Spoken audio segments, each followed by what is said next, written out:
हर हर महादेव। दोस्तों आज की हमारी कहानी है जब माता पार्वती ने भगवान शिव से पूछ लिया था प्रेम का असली अर्थ। महादेव ने दिया ऐसा जवाब जो आज के जोड़ों के लिए बनेगा सबक। आइए आज हम जानते हैं माता पार्वती और भगवान भोलेनाथ के प्रेम कहानी के बारे में।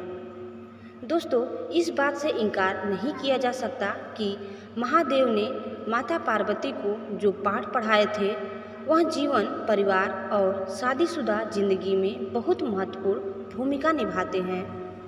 उसमें न केवल जोड़ों का एक दूसरे के प्रति समर्पण, प्यार और सम्मान साफ दिखता है, बल्कि इस तरह रिश्ता निभाने में किसी तरह की कोई परेशानी नहीं आती है।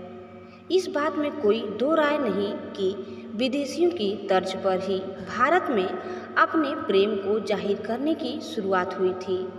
हालांकि प्रेम की पराकाष्ठा के लिए किसी विशेष विदेशी संदर्भ की जरूरत नहीं है, बल्कि भगवान शिव और माता पार्वती का जीवन ऐसा है जिसमें न केवल खूब सारा प्यार, सम्मान और एक दूसरे के प्रति समर्पण देखने को मिलता है, बल्कि उनका वैवाहिक जीवन सच्चे प्रेम का प्रतीक भी है।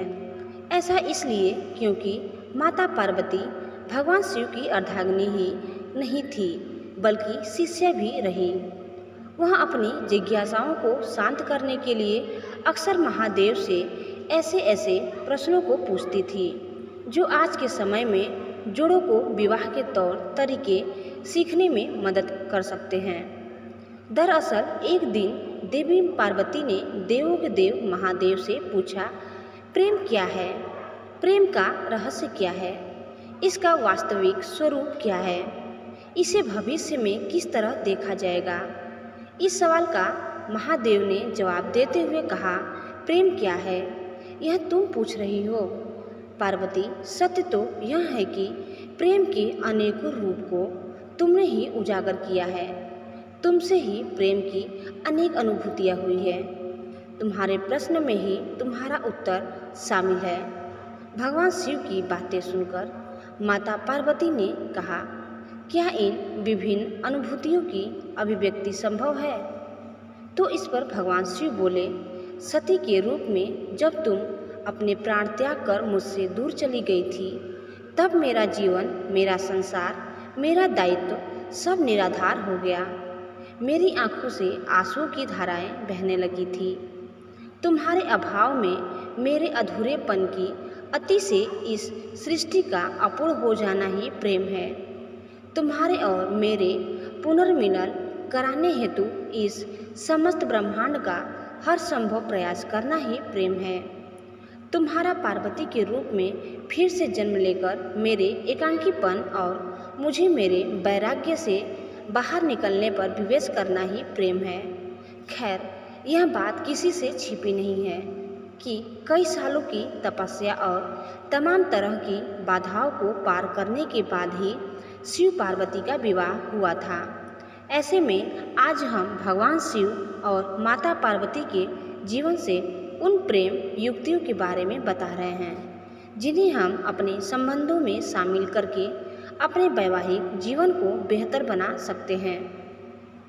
भगवान शिव और माता पार्वती का पवित्र बंधन बताता है कि एक बार जब आप किसी के साथ रिश्ते में होते हो तो हमेशा एक दूसरे के साथ इंटरेक्ट करते हुए अपने रिश्ते को समझने की कोशिश करनी चाहिए।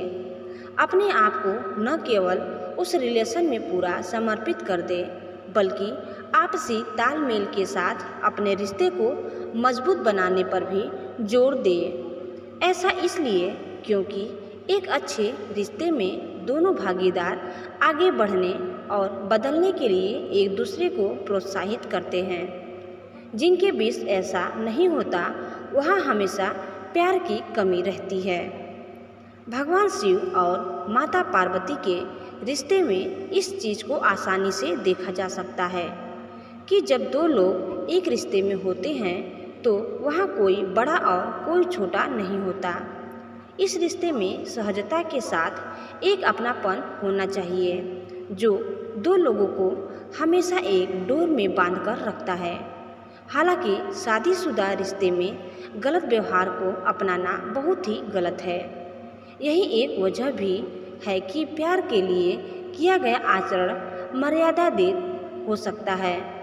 वहीं जहाँ प्यार नहीं होता वहाँ इंसान अपनी मर्यादा को लांघने में कोई देरी नहीं करता। इस बात में कोई दो राय नहीं कि बहुत कम जोड़ों की पसंद आपस में मिलती है। पसंद की जगह जाने से लेकर बाहर खाना खाने तक हर कपल्स के बीच अपना अपना मत होता है। हालांकि इस बीच छोटी सी तारीफ की जगह आपस में अनबन, कड़वाहट, तल्ली और नाराज़गी किसी भी रिश्ते को खराब कर सकती है। छोटी छोटी चीज़ों पर की गई प्रशंसा न केवल रिश्तों को मजबूत करने का काम करती है, बल्कि कपल्स के बीच एक तरह का खास कनेक्शन भी बना रहता है। भगवान शिव और माता पार्वती जन्म जन्मांतर के साथी थे, लेकिन इसके बाद भी वह हमेशा एक दूसरे को जानने का प्रयास करते थे, जो कि आम जोड़ों के लिए भी बहुत ज़्यादा ज़रूरी है।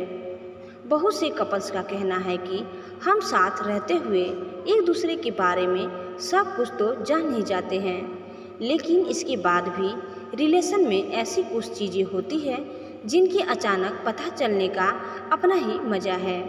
इसलिए कहा भी गया है कि अजनबी बनकर अपने साथी को जानना न केवल रिश्ते में एक्साइटमेंट लाता है, बल्कि आप दोनों को एक दूसरे के करीब आने का मौका भी मिलता है।